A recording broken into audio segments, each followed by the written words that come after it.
Welcome to Leadership Lessons from the Fast Lane, brought to you by the Washington Speakers Bureau. In this space, we will explore some of the most pressing challenges that leaders face today with the world's most respected, innovative, curious, and accomplished thought leaders. We'd like to welcome our host, best-selling author and co-author of the recently published book, Choose Love, Not Fear, a WSB exclusive speaker for almost 30 years, Gary Heil.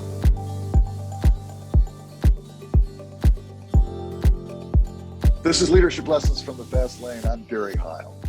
Today's guest needs absolutely no introduction. Coach Mike Krzyzewski, Coach K, is simply the winningest coach in the history of college basketball. He's won 5 national titles. He's been to 13 Final Fours and won 15 ACC tournament titles, not to mention 3 gold medals from the Olympics. He's been inducted to the Naismith Basketball Hall of Fame twice, and is a member of the College Basketball Hall of Fame and the Olympic Hall of Fame. Nice to see you, Mike. Thanks for sharing your time with us. Thanks, Gary. You know, it's great when a West Point and a Coast Guard graduate get together. I think we cover land and sea then. Yeah, and then Coast Guard, we get to walk ashore. That's the advantage. Hey, you know, Mike, when I look at 42 years of success at Duke and a lot of talented players, the sustained success of a Duke basketball program over 42 years has to come with a very deliberate, very intentional culture created by the coach that sustains winning group of players after group of players. Am I right about that? Yeah, well, I'd like to say that I started coaching and I knew that from the beginning, that in order to sustain, you'd have to develop a culture. When I started I was a West Point coach for 5 years and turned that program around. And in my first 3 years at Duke, we were 38 and 47. So I wasn't thinking about culture at that time. I was thinking about saving my job. But as I got older, and it's not too many years after that, the mid 80s, I learned that to sustain the teams, the organizations that sustain are value-based and character-based. And so that was evident then in the amount of recruiting we did, who we recruited, and how we developed our program and how we developed the culture of our program. So since then, that's what I've done. I did the same thing for the 11 years I coached the U.S. team, and you want a lot more and a lot more often if it's value-based. What do you mean value-based, Mike? Give me an idea of the values that you stand for, that you make sure are part of the cultures you coach. Well, we started out, and I've used this since the mid 80s with all my teams. We have a concept called the fist. It works out for 5 guys playing as one. And if 2 guys are playing and the other 3, that's not a good punch. But if we can get 5 to play together, there's a chance that we're going to give them go to our full potential as a unit, not as individuals. And the 5 fingers have values, communication. We look each other in the eye. We tell each other the truth, trust, collective responsibility. We win and lose together, care. We got each other's back, and pride to be a part of something bigger than you. And we developed that into a lot more depth as the years went along, but that really was our base and continued to be our base until I finished coaching. And Mike, if I had a new coach come in, unfortunately for most coaches that come in, they find that rebirth is more difficult than creation, and that they've got to turn around a culture. What advice would you give them when you're taking over and you're a young coach and you want to create something like that? Where do you start? Well, usually if you're a young coach and you take over, you're taking over at a lower Division I or mid Division I program, which should give you a little bit more time. But in this day and age, that's not necessarily true, because athletic directors want to advance quickly and want to be high-level administrators. But if you take over a program at a higher Division I program, there's a good chance that program has been in trouble. They've not been winning, and you inherit. You have to figure out what you inherit. But I'd rather not repair or refurbish an old house. I'd rather build my own house, and I don't think the refurbished house would ever be as good as the new house you're building. And so my recommendation would be to make sure that you're in concert with your athletic director and your president.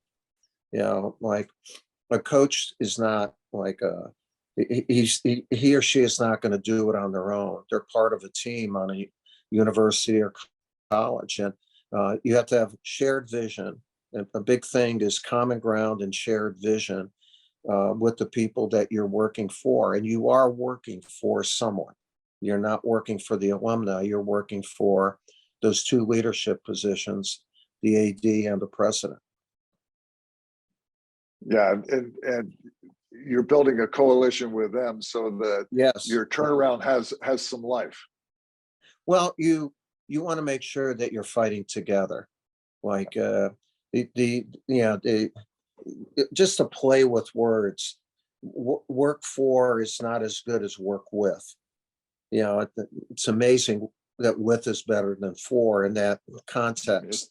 But a lot of times people try to complicate things where they use big words and lists and all that, but a lot of it is very common language. Like if you want to be really good, you use plural pronouns. It's never me, I, or whatever. It's ours.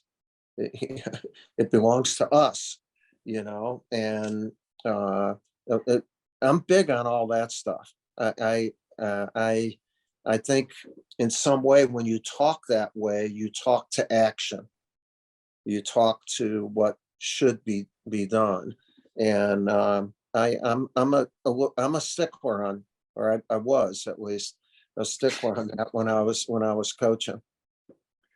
Yeah, it seems to me that when we say we as our team and we are doing it, as the coach, we become a part of the team instead of being apart from the team in a lot of ways. Yeah, you're absolutely right. And, like something shared, that's the beauty of teamwork, is something shared. You share your talents, you share your enthusiasm, you share your care, you share your energy, and at the end, Gary, what happens if you are successful? When you jump up and you win, you don't jump up alone. The best feeling that I have in sports are the championships we won. We've been fortunate to win a number, and I didn't jump up alone. I was hugging people and jump because we did it together, and that's the beauty of it. I've heard the word brotherhood. Yeah, Duke brotherhood. That's part of that togetherness through generations, is it? Yeah, we established that, or it came into fruition because of me being at Duke for 4 decades, and we've run a fantasy camp for over 20 years. That's a big thing, and it's huge. So my former guys could network with from people from different walks of life.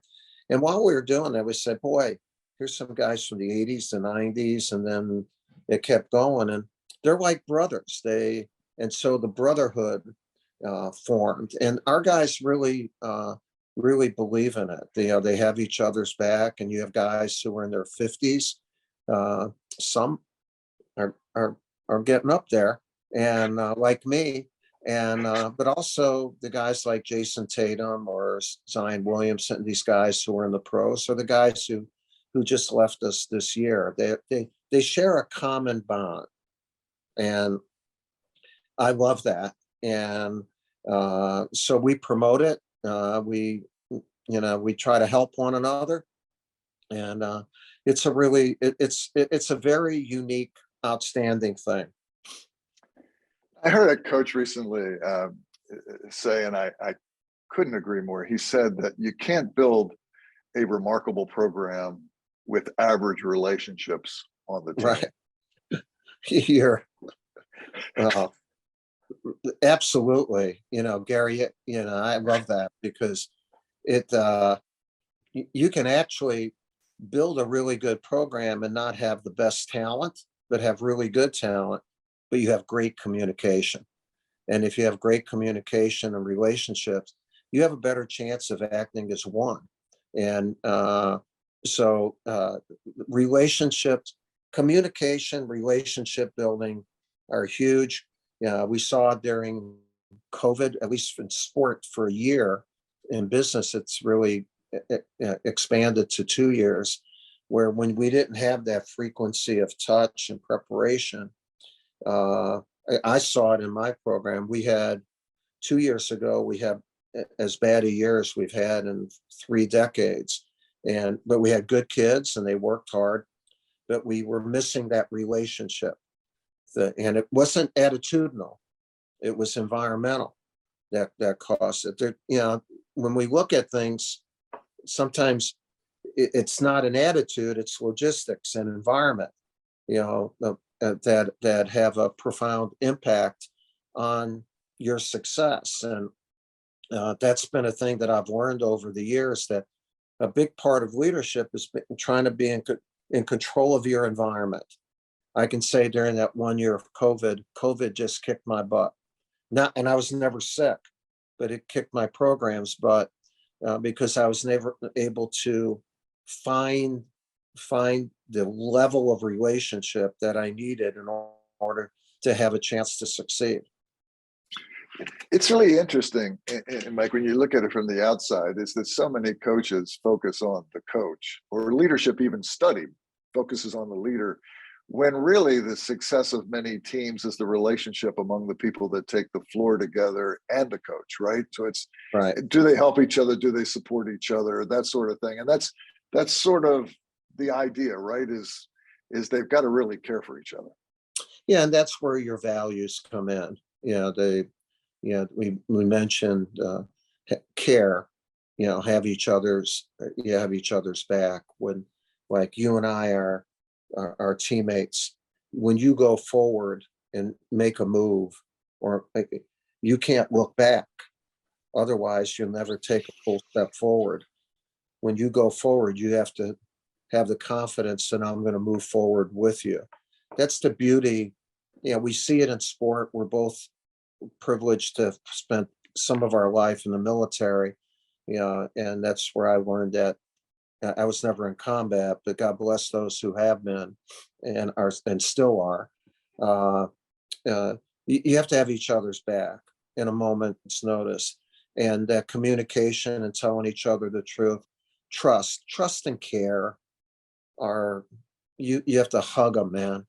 You you can't just have them in the room. You got to hug them all the time, because they're the basic tenets upon which you build outstanding units. I think it applies to every team in any place you've ever been. Right. Mike, a mentor of mine named Warren Bennis, years ago, I did some writing with, and Warren liked to say all the time, Gary, no matter when you look back, if you find a great leader, in most cases, you find some trauma in their life along the way that shook them and woke them up and said, hey, there's more to life than you think there is. And it changes the way they lead. Did you find that in your career at all, Mike? Well, I found it almost every day when I was a plebe at West Point. They shook your world up pretty good. No one is successful all the time, and you get it handed to you every once in a while. The key is what you do when that occurs. I had the privilege of coaching Kobe Bryant for in the 2008 Beijing Olympics and 12 in London, and he and I were very close. Obviously, we miss him terribly. And I have something on my phone and Instagram where you have his videos, and I saw one a couple weeks ago, Gary, where because he hated losing, and someone asked him about losing or getting knocked back, and he said, it's a good thing, not if it happens a lot, but it tells you where you're weak or where someone thinks that you're weak and they're exposing you. As long as it's not in a championship game or whatever. So I do believe that you have to turn losses or the problem times you have into opportunities of improvement. Overall, the biggest thing that when I got knocked back was in the middle of my career at Duke, about 40% through, and in 94-95 season, and we had gone to 7 Final Fours in 9 years. And I was kind of I was a micromanager and someone who could not say no. And I had a back operation the day after we started practice, and I came back. I was knocked on my butt, but I was also knocked on my butt mentally and emotionally, and had no feeling. I could touch feeling, but I had no emotion. And took me about 4 months to get that back. And then I came back a better leader by learning from that mistake and having, during that time, God bless my athletic director, my former president, and my athletic director, Tom Butters, and my former president, Keith Brody, who was the top psychiatrist in the country. They believed in me, and they believed that I was going to get well, and they were right. And when you are knocked back, don't be alone. You don't be alone. And because you can get better, there's no question. You're not going to get better alone. And that's why if you're always surrounded by good people, there's a good chance that when you get knocked back, there's somebody ready to say, I got you. I got your back. We get back to that thing about care again, Gary. It's so darn important. Yeah, and it's that when you get knocked back like that physically and emotionally, it's a wake-up call to what's important. It is. And it does not just bring the values right to the surface again and say, why am I doing this a little bit? I mean, I know you've wanted to be a coach your whole life, but there's a whole wake-up call to that, isn't there? That's what Worm, I think, was saying. Yeah, I think it's a wake-up call, and no matter what you're doing, is to have balance. And when, sometimes a person is so passionate about what she or he is doing that they lose the perspective of other things. And you can never be your best for a sustained period of time if you don't have balance. Something's gonna not be good after a while. You can't just keep driving your car at 90 miles an hour without getting it checked and without stopping and getting refueled. And so I found during that time, the balance that I have with my family and my wife, with my faith, and with the people around me really helped me during that time. And I made sure since then that wasn't going to happen again. It wasn't just not being a micromanager. It was just being in one really narrow lane instead of being on the highway. You can get to the express lane a lot, but every once in a while you gotta veer off just a little bit. And you keep saying good people, which I think is something you talk about quite a bit when I've heard you, Mike. Surrounding yourself with good people, and that's not just your family, but the people you work with, the people you recruit. It's an interesting challenge in recruiting, or you're going to hire your assistant coaches, or who you're going to bring back, or what player you're going to offer a scholarship to. And tell us a little bit about how you might evaluate that. Yeah, well, I'll talk about two different things. One is the players we recruit. A lot of people said we've changed how we recruited with one and done, and one and done meaning you don't have to be at school 1 year and then go instead of 4 years. But really, after my second year at Duke, we we've adhered to a certain formula, and we've done it the rest of the 40 years. And that was three things, all equal. Talent, they have to be good enough to be on a team that's going to have a chance to win a championship. Yet you're not going to win unless you have talent. Two, we are at a great university. They have to have an appreciation for academics. They don't have to be engineers or doctors or whatever, and if they do, there's a greater chance that they'll have balance and they'll be a part of our Duke community, which I think helps keep them and keep balance. The third thing, and it's the equal of the other two, is character. What kind of guy are you? We watch how they play. They're always the best player on the team. They're usually the best player in the state or in the city. And how do they interact with their teammates when their coach talks to them? Are they showing respect? And I pay particular attention when I'm with them and their parents. Or not every kid has a father that's in the picture, but they all have mothers. And I really look at the relationship the young man has with his mother. And so we bring good guys in.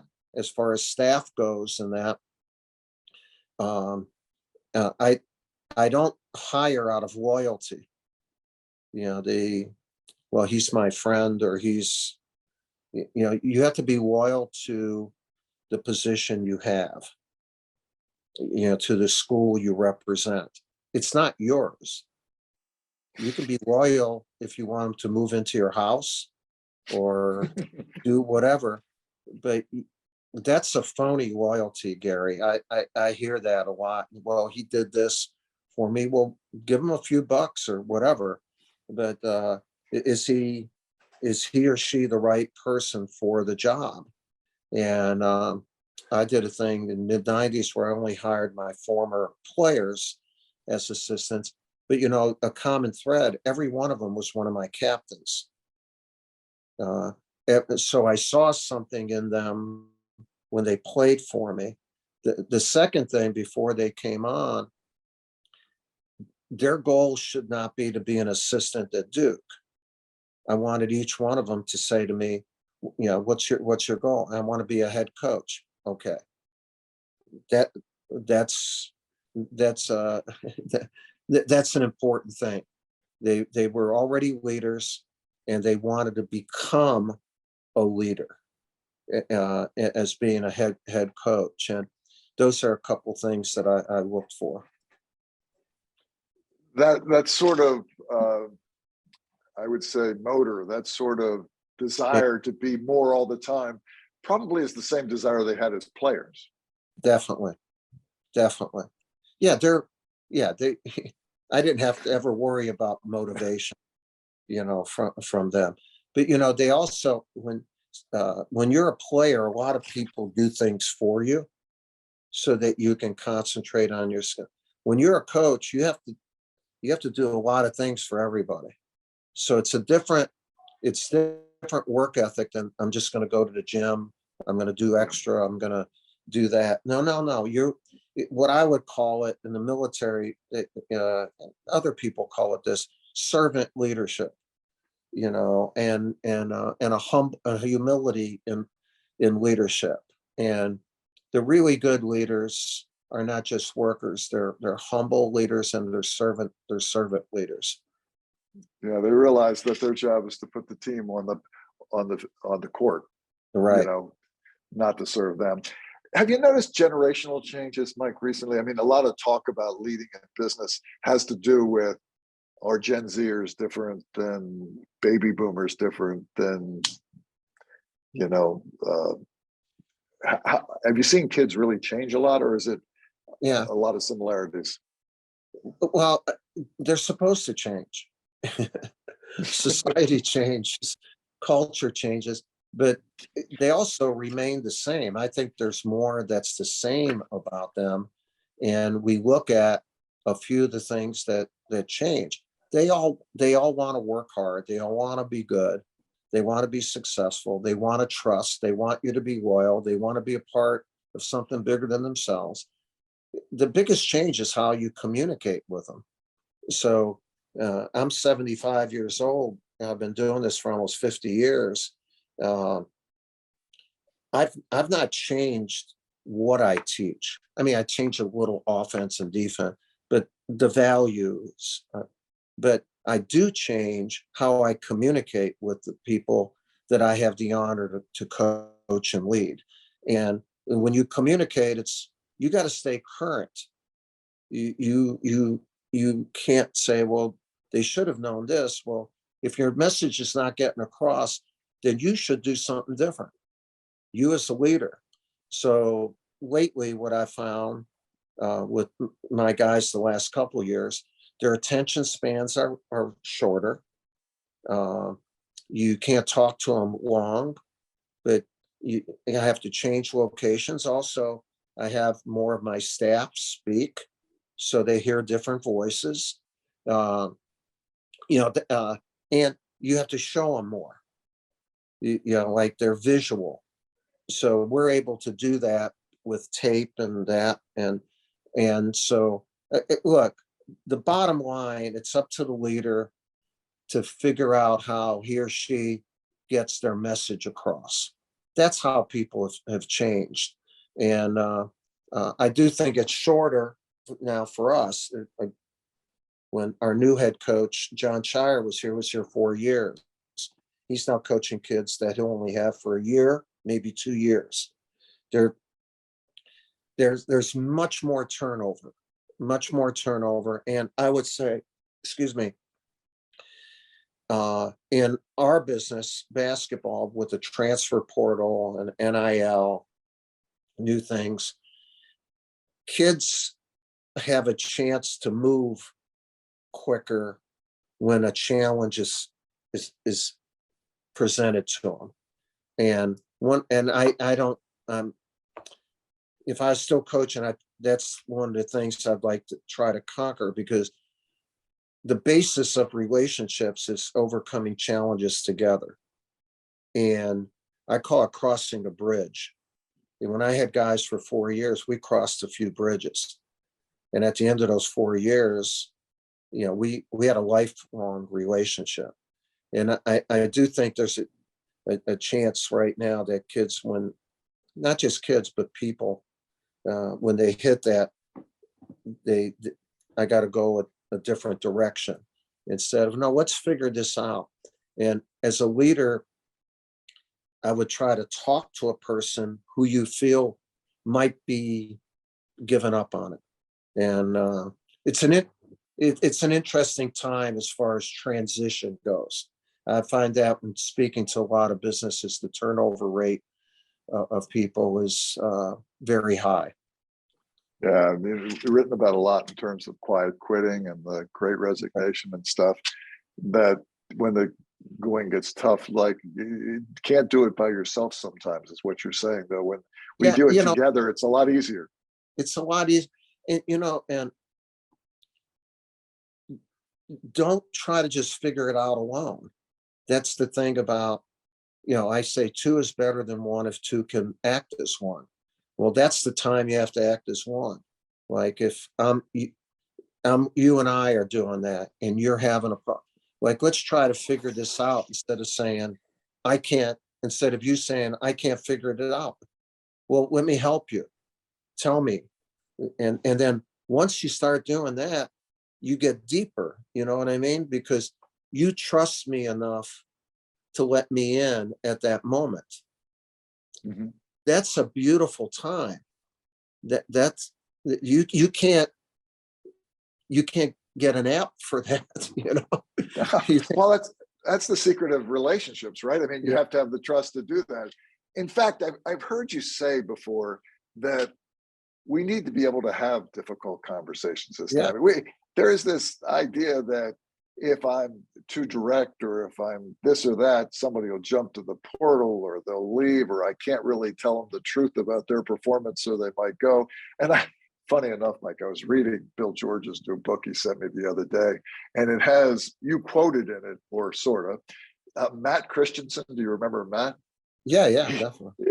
He's quoted as saying, "Well, wasn't that way with Coach Krzyzewski. He was in my face every day helping me get better." Yeah. Well, and we could do that more then. You still have so-called get in their face, but you don't do it the way you did in the 90s or the turn of the century. Like, Yeah. how do you get that across? One of the things that we promised every kid that we recruited, I tell them, I will always tell you the truth. Okay. I will always tell you the truth. And I will not give you anything that you don't earn. We've never promised a kid playing time, minutes, all that. But an example, I will always tell you the truth, and we'll play a game because both you and I are endowed with beautiful noses. All right, and so Thanks, you're Mike. one of my players right now. So I said, "Holy mackerel, that's a great sport coat, man. Yeah, that shirt's beautiful. I love your haircut. And man, you got the biggest damn nose in the world." All right, so it's not the biggest because mine is right there with you. But in other words, it's easy to accept when we're telling you, but it's the truth. Like, I believe those things, but you're like, Gary, I got to be able to tell you at a timeout, Gary, you're not playing hard enough. And then you got to say at that, not say, yeah, coach, but no, you got to say, I got you, coach. I got you. I got you. All right, then let's go, man. Let's change this around. And you have to still do that.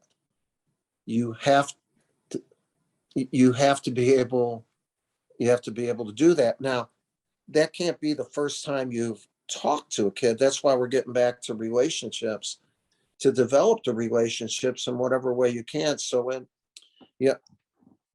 the word confront, I think when most people hear confront, it's not a great word. It's like a hostile word, or and really confront is just telling the truth at the moment it needs to be told. Confronting someone is someone's 0 for 4 and at a TV timeout, I'm saying, keep shooting the ball, man. Well, I missed 4. Keep shooting. That's a confrontation. And I love that about my guys. And we did that with the US team too. Again, now they're men, and you do it in a way that a man and an accomplished man would not be put in a tough. Yeah. And I mean, that's another adjustment in communication. Yeah. I heard it put, whether we call it, no matter what we call it, just, kind of candid feedback, however we want to term that. I heard it put to me, I once asked a person how they trained the big fish that would scare you to swim with them at SeaWorld. And he said, well, it's pretty easy. The first thing you got to do is teach it, you mean it, no harm. He said, after it knows you mean it, no harm, it'll listen to you in a lot of ways. That's a really good thing. And I like that a lot. And my guys overall liked the way we did things. Now, at the moment when it was something where they were not doing well, they may not have liked that moment, but they liked what occurred as a result of that moment. And I think in the quote I was reading from Matt, I think he was bragging about how much it helped him throughout his life. And the feedback he got helped him be a leader and everything else is what he was saying. Well, he's an accomplished businessman. His dad was one of the top minds in the business world, and he has a beautiful family, and he's a great kid. It's not a great kid, not a great man. When I was reading it, I could just, all I could think about was how the brotherhood gets into every interview they do in one way or another. They work, they weave in there. They do. Whether we call it looking through the windshield instead of the rear view mirror, the next play mentality, that seems to be also a function of the culture that you're taught. Well, I don't know when it started, but we coined a phrase. It's probably been used many times, but next play. And especially in our game, because basketball there's not a time lapse in between pitches or downs or whatever. Hockey would be the same thing. Soccer, it's continuous. Like and not only that, but you go from offense to defense, offense. So if you think about what you just did, you're not ready to do what you're supposed to be in that moment. It's next play is like next moment. And then I think that's really easy to understand for a game. But then, okay, the game's over. You analyze win or lose, and you take how you can get better, and then it's next play. Like I have a hard time remembering games. Somebody said, "Well, you remember that game in 1999?" And I said, "I remember." Okay, you remind me we won or lost, but you have to refresh my memory, because when we play a game, I watch the tape of the game right after the game with my staff. We give feedback to our team the next day, and that's when that game is over. Okay. And then we flush it, and it's the next game. And, I've been in like 1,600 games, 100, another 100 with the US team. Like, you have to give your best in the next moment. And that could be after you hit a three. You can't be thinking, man, I just hit a three, or after you've made a turnover. And it what I call it, it's mental toughness. It's mental toughness and mental discipline. I believe that with all my heart, that's the way to do it. And that's why I said, for me, my career, my car never had a rear view mirror. I didn't look in the past. And as I reflect on my career, I'm not looking in the past. I'm not looking at the losses or the wins, the championships, unless someone else brings them up. But I look back, Gary, at relationships. And literally, since I retired, I've received thousands of letters and emails and that, congratulating, but also just thanking you for maybe something you sent them or called. That's been a good reflection for me.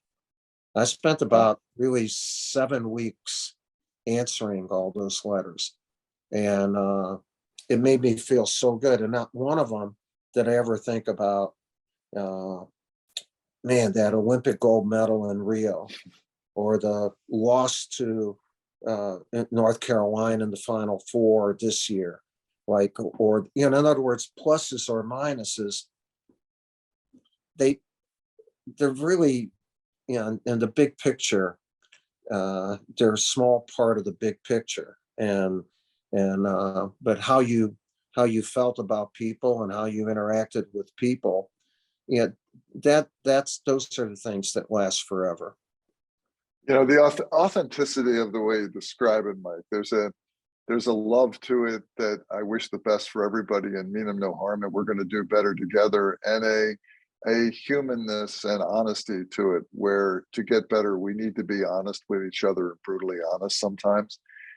It is the relationships that matter long term, right? The rest are transitory. They are. And when you're doing that, you have to remember that along the way, to give compliments, and you are doing a good job. You are, I value your work. Like, we wouldn't be where we are without you. And those aren't just puff pieces. They're the truth. And along the way, then when that time comes where it's not going that way, we have a base there that we can handle that. And even how you couch or how you say the so-called criticism, when you talk about a failing or a poor performance or whatever, look, in my younger days, I would I would not be socially correct right now. But and my guys who were in that, they laugh about it. And you've gotten soft, coach, or whatever. I said, look, if you played now, I would coach you differently too. And but no, it's all communication, trust, and two of the values that Gary, that we have 7 values in our program: integrity, courage, respect, selfless service, trust, loyalty, and duty. And 2 of them are courage and respect, or respect and courage. I'm huge on respecting everybody on my team. And it's not just the players, it's everybody. It's Celestina, who cleans my office. It's Dwight, who cleans our locker room. It's William, who cleans Cameron. And where you have a relationship with them, and the people who do our meals, that our managers, we have 14 managers, and they're all students. But excuse me, we don't do a thing where if I hear a player say, "Hey, you," to one of our, "Hey, yeah, get over it." No, that's Gary. Right. Yeah. And by the way, at sometimes say thank you to him, for crying out loud. In other words, everyone is important, because we all share a common, it's all ours. And I've tried to get that across to every team that I've had the privilege of coaching. In a way, they're all part of your extended team. They are. Right? Yeah. Yeah. You retired a really interesting time in college athletics. I watched a football game this weekend. It seems like, and even the best teams are active in the portal, and people are transferring a lot. Is the leadership, when we talk about leadership, is leadership in the sport, not just coaches, but the leadership of the sport, are they ready for this? This is quite the turmoil. Yeah, I think leadership in professional sports is alive and well, especially in my sport, basketball. Adam Silver is fantastic, not good, but fantastic. Leadership in college, in sport, is low. Not from coaching or athletic directors or even conference commissioners, but the collection of all of them, there really is none. And so much of it has to do with a lack of structure. It was a bureaucratic structure that never transitioned to the entrepreneurial aspect of sport, and because that makes it more complicated. And it'd be nice if we could just live in our same house the whole time. Well, no, the neighborhood's been changing, and it's really changed now. And it's changed as a result of lawsuits against the NCAA, where they've lost a lot of money. And who is leading? I don't see how you can be really successful leading by committee. There has to be a thing that we learned at our academies is pinpoint responsibility. And you're the leader. Okay, now you can have a group helping you or whatever, but it's your responsibility. And the structure that we've had in the NCAA has not allowed leaders to lead. So I've tried a lot during my time and was not very successful in getting that change established. Hopefully during this time, we can make an inroad there and get it right. It's not right at the present time. There's no question about it. However, football has the best chance of making it right. And I would like to see them make it right, and then see how then everyone else reacts to it. It's got to start somewhere. And college football is already at a size that's 1/3 the size of basketball, about 120 schools, and they have a college football association. So I'd like to see where they go with that, and then let's change everything. A couple quick questions for you, Mike, that I've asked a lot of people. I'm just interested in what you, 2 leaders, living or dead, who you most admire or most influenced your thinking.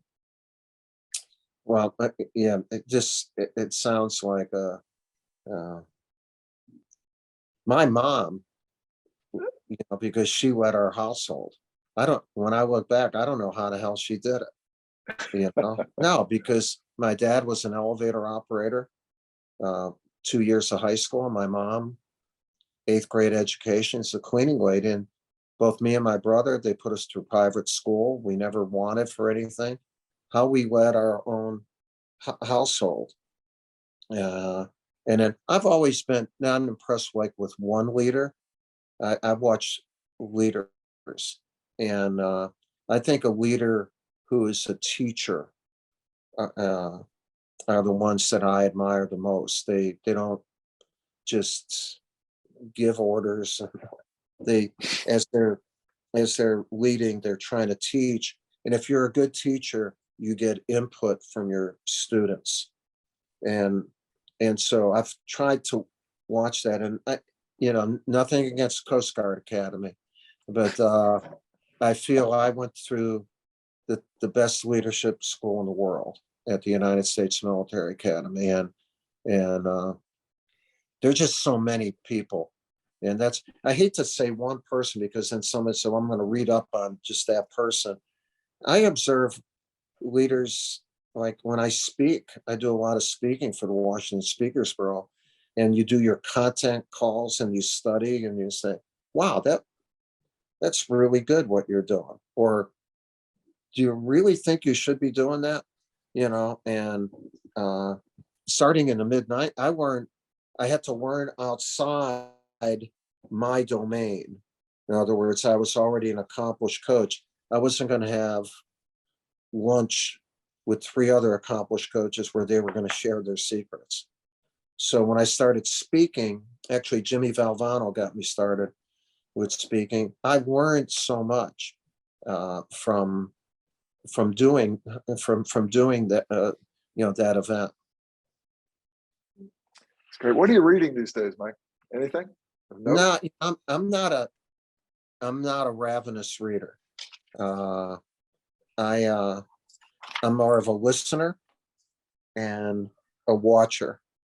And so if there was something that I was interested in, it would be more of a biography of someone who was a leader. But we have the ability now, through all the beautiful things we have, is to listen. So, like a thing, I'm just doing a master class. Well, in order to prepare for that, I watch some. Wow, that's a good way of learning what someone who's an expert in their field, just that kind of stuff. So I guess I'm more shorter games than longer games in what I'm looking at. Yeah. And the way we assimilate information these days is changing for Yes. all of us, isn't it? So we say about Yeah. Well, you bring up a good point. I think it's important. We run a nonprofit in Durham, the Emily Krzyzewski Center, and where we touch almost 2,000 kids a year, and low-income kids. And we just had our retreat, and the thing that we have 25 people on our staff, and the teachers were saying, let's look at different ways. These kids are learning differently. We need to adjust, instead of saying, well, they're not learning this to the level. Well, maybe we need to learn how to teach it better in the ways that our message can get across. But that's a huge thing right now, I think. And one of the most interesting things going on is how we teach. I agree. And every bored kid is not a problem with a bored kid. Yes, what a good statement. It's a really good statement. All right, my final question. One piece of advice. I'm a Gen Z leader.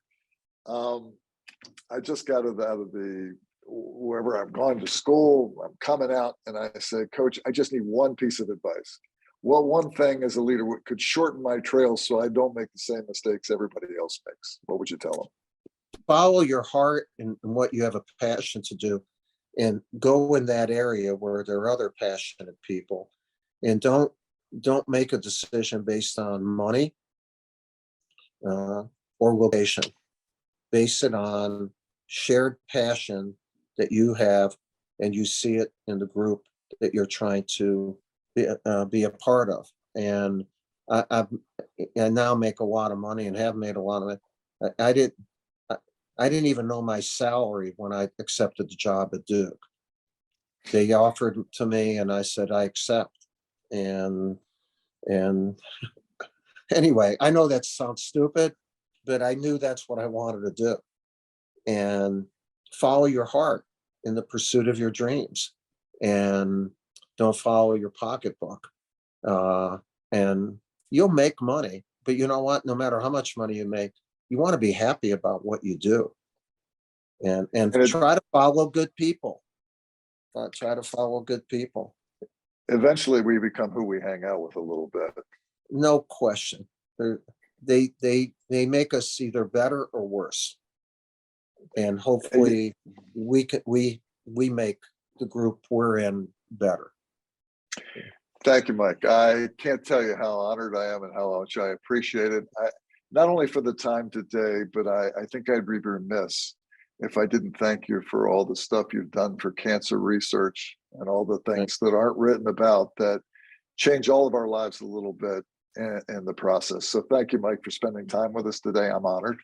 Yeah. And I also like, thanks. And I'd also like to thank the Washington Speakers Bureau for making these conversations possible, and their commitment to supporting conversations that not only help people get better at what they do, but help creating environments that are more engaged and can help release the human spirit. So thank you, WSB. Thanks again, Mike. I hope I see you again soon. Thank you.